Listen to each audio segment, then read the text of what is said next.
Greetings, friends. I meant to hope to get to this earlier than I did. This is Monday evening, and so and since this is our last, would have been our last day with Amos Young's book, and we're moving on to our last reading coming this Thursday. What am I going to do? Oh, I'm going to give you more time to complete this than I would have. In other words, I don't have any big rush to get to it before Thursday since we're doing a new reading. So I'll give you through. I'll make sure when I set up this assignment, you have through Saturday night to watch these videos and do notes to submit. So I'm going to jump right in though. I mentioned at the end of class last Thursday that given Amos Young's book and some of the passages he employs, it probably would be of some importance and use to talk about the figure of Satan. And I mentioned as you left that Satan doesn't necessarily get a whole lot of attention generally in conversations of science and theology. Perhaps in some settings, not really any I've been involved in. And so I'm going to be real. I'll try to be honest with you all. It's not that I don't believe in Satan. I want to start there. It's more that the figure of Satan creates more questions for me than, certainly than answers.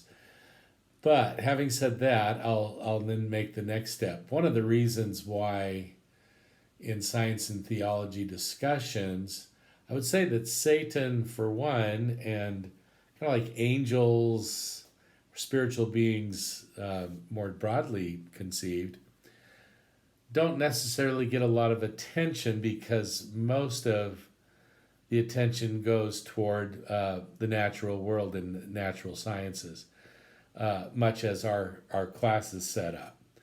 So, we've talked a great deal about the idea of our conviction that God as revealed in Jesus and the God to whom Jesus prayed and at least on occasion called Abba.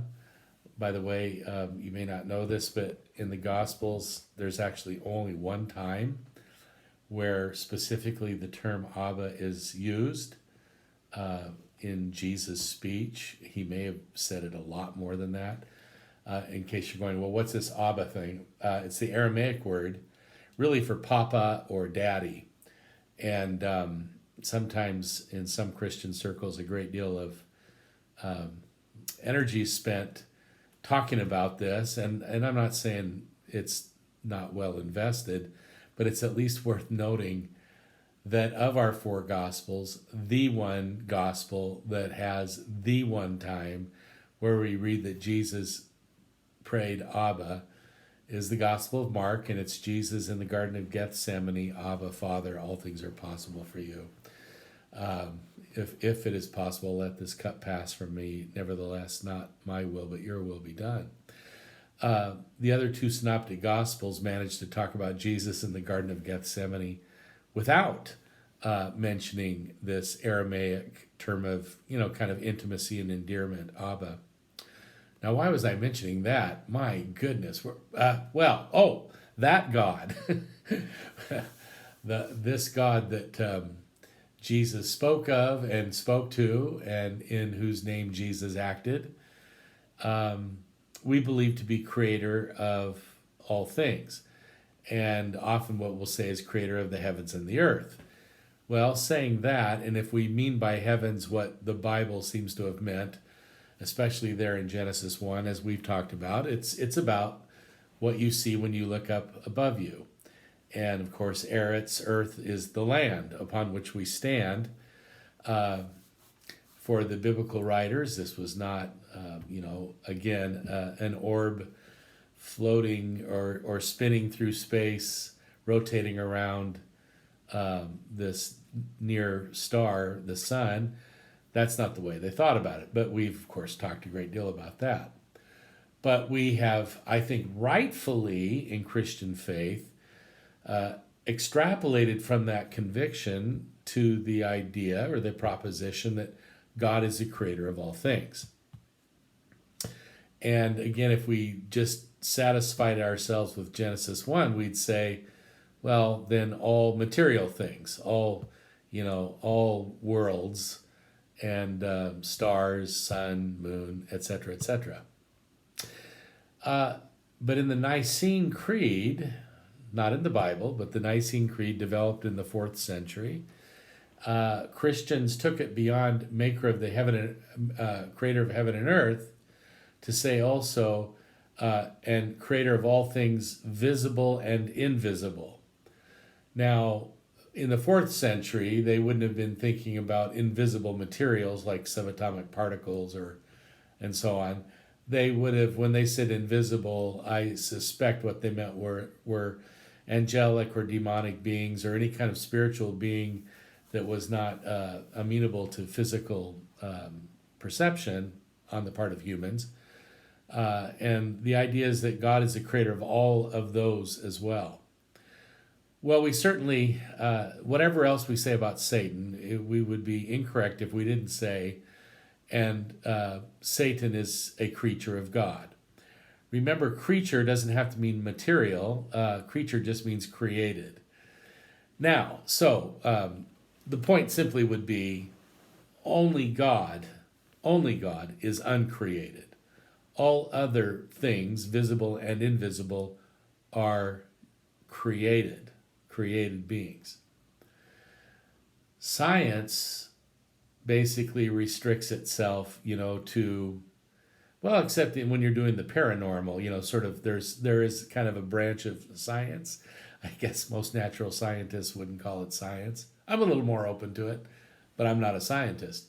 But the notion of like whether you're talking about ghosts or spirits or spiritual beings of some kind, that's generally not under the purview of the natural sciences, and thus doesn't come up in discussions between science and theology very often. Again, though, what we'd want to say is whatever else we might say about Satan or other angelic beings, but particularly Satan, this is a created being. And if created, then created by God. Now, how Satan got to be Satan, there's plenty of Christian tradition, and it is tradition. It's not terribly clear from the Bible what we might say about how Satan got to be Satan as such. But, Amos Yong does in his book talk about the figure of Satan in the book of Job. Let's just say very quickly that in the book of Job, the Satan, and Satan is the Hebrew word for adversary, one who, goes against. And so the Satan is numbered among the so-called sons of God in Job. So who are the sons of God? Spiritual beings, angelic beings of some kind, presumably. And in Job, there's a meeting, a kind of a conference of the children or sons of God. I don't know if they're all male. I don't suppose they're either. So we'll call them children of God, creatures, spiritual creatures of God. And the Satan is among them. And it's not like he doesn't belong. It's not like somebody says, hey, what are you doing here? He clearly has a role. And his role is as a kind of prosecuting attorney. He's playing the devil's advocate, literally. So Satan is the one that says, well, yeah, you're proud of Job, and you think he's all that righteous, but gee whiz, you've given him so much, children, riches, cattle, etc. Of course he's going to praise and honor you. What happens if he loses some of that stuff? And as you might recall, and maybe not, in the book of Job, God says, yeah, I think Job is made of better stuff than you think. And they kind of enter into sort of a friendly wager. And so the Satan, the adversary, really goes after Job. So one of the things we could say is that in the book of Job, it appears that this adversary this spiritual being, is the source of Job's suffering. And, he ends up with big boils on his skin and loses children and probably loses hair and, loses a lot of stuff. And I'd say that generally it's at the beginning, it seems to be Satan's doing. As we near the end of this first lecture section, I'll keep them to roughly 12 minutes each. What we find is that, Job insists on an audience with God because he believes this is all unfair, that he's suffered in this way. When he finally gets that audience with God, and this is Job chapter 38 through 41, God responds, in a whirlwind. There's a voice out of a mighty whirlwind, and this voice puts Job in his place for 4 chapters worth of monologue. Now, one of the things that's significant is that in that monologue of God to Job, God doesn't say anything like, I'm sorry, I got a little carried away in this bet with Satan. I let him go way too far. You didn't deserve all that. Not a word. No word about any wager. No word about Satan. All that the divine speech really goes after is, Job, what do you know? What do you really know about life and about the world, about the way I've created stuff? Here you act like you're the center of it all, and you're not.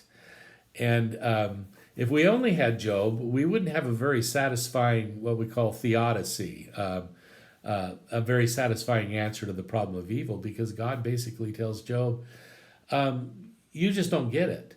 You're too small and short-sighted and constricted in your experience and understanding of the world. And basically just that's it. It almost, to some extent sounds like God bullies Job a little bit.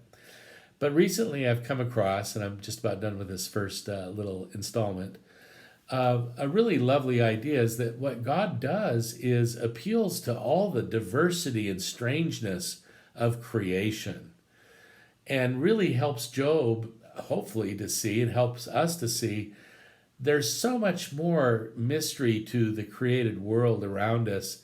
Yes, we have science, and I'm grateful for it.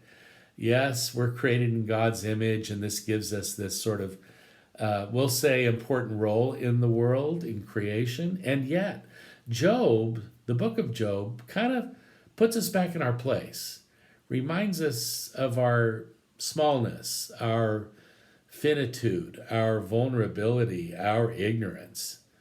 And I don't like to celebrate ignorance, but I think it's important to see that in this book, while Satan has that role at the beginning, at the end, this is about the mystery, the holiness, the majesty of God, whose ways cannot be found out by human beings.